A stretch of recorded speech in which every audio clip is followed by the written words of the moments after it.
is very fascinating to me. You were involved in finding out how Jeff Bezos' phone got hacked, and you were involved in connecting it to the Saudis and that whole thing. How did this all come about? Well, I have promised. I wrote one op-ed for the Daily Beast about this, and in that op-ed at the end, I say I'll never say another word on this case because I'm turning it over to the federal government. Now, it's a few years ago, so what I can share is only that which has been public, and a lot wasn't public.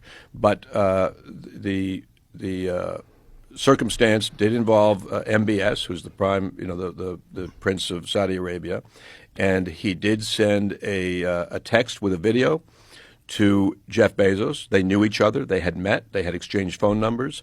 And embedded in that video was a system that downloaded something that then later connects to a website and downloads something more sinister like Pegasus 2, which is a system that governments around the world use to get into your phone, and then they have full control of your phone. So it doesn't immediately connect to No, it? it doesn't download immediately because it's a bigger package. What you're getting in your first incursion into a phone or laptop or iPad or whatever, you're getting a very small file, a little executable file that then later reaches out via the internet. And that executable file could be a website. It could be. Yep.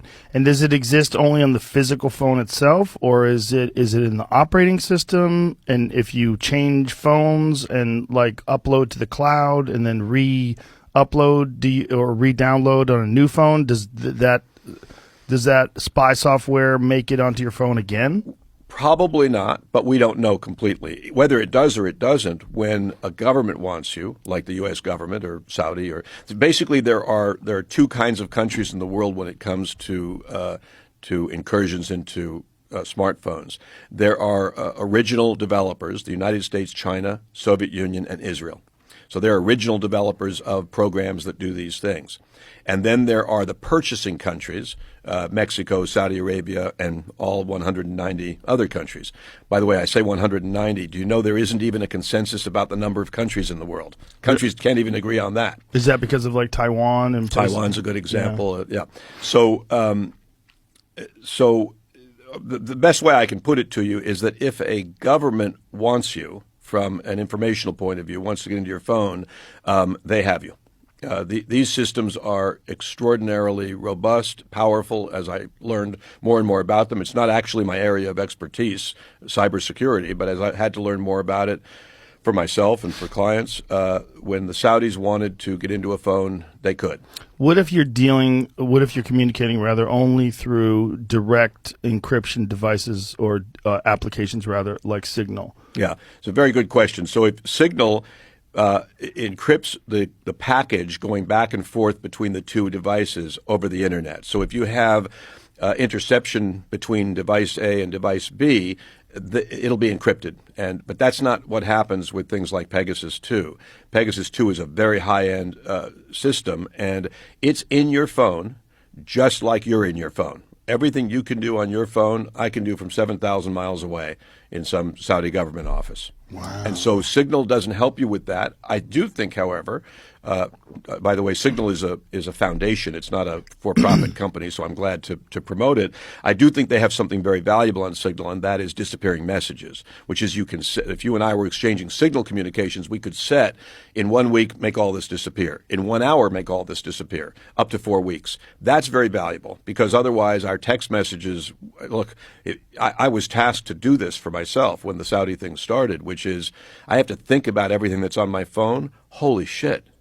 Every communication I had, for years, every text I sent, every photo, every argument, every joke that would be taken out of context, it's a very hard thing to do because we're like a mind. We're collecting all of this data in the phone, and so Signal is valuable. I think Signal is a good service, and but it doesn't solve the problem if a government wants you. If a government wants information, they can get it through programs like Pegasus 2. Right. Well, how does Pegasus 2 get on your phone? Well, different ways. It is a no-click incursion, meaning you don't have to click on anything.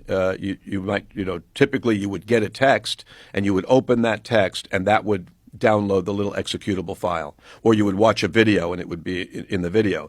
But now the newest Pegasus systems, they don't even need you to do anything. They can send you a message on WhatsApp, and even if you delete it, even if you never open it, they can get in your phone. But what if you don't use WhatsApp? It's a help, by the way. I don't recommend WhatsApp. Why is that? Because WhatsApp has had for some reasons that I don't want to share, and for some reasons that I do want to share, WhatsApp has had a particularly vulnerable circumstance with regard to people getting into other people's phones. Now, having said that, there are thousands of people right now all over the world working on nothing but getting into the new iPhone operating system. And then there's thousands of people at Apple working on nothing but being sure that the new operating system is impenetrable. And this just is is an arms race that's going to go on. It's going to go on forever.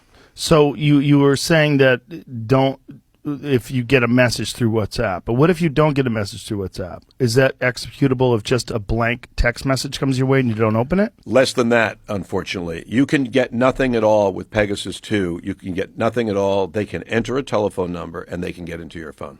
Nothing at all. No text messages, so you have anything. No idea whatsoever. That's correct. And that's a problem with, zero-day exploits, which is you don't know it happened, and you go on for months and months and months not knowing that somebody's in your phone is a problem. And how do you find out if someone's in your phone? Well, it depends on the circumstance. In the case you described, I was notified originally by somebody in CIA, then notified 8 times by the FBI about what information they had learned, and then we began to do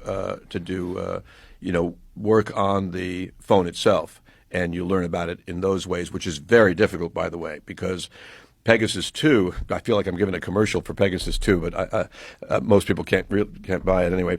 But Pegasus 2 is not sitting in an armchair waiting for you to arrive. Hey, I'm over here. It is extremely well hidden, right down at the very core levels of a phone or an iPad.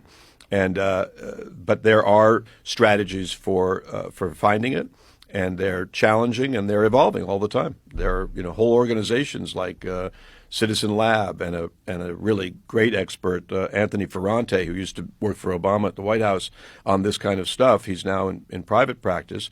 They've had a lot of success. They even have found Pegasus 2 in the wild, meaning before there was a reason to be suspicious, they've identified it. And it's a tricky game because let's say you were targeted by the Mexican government.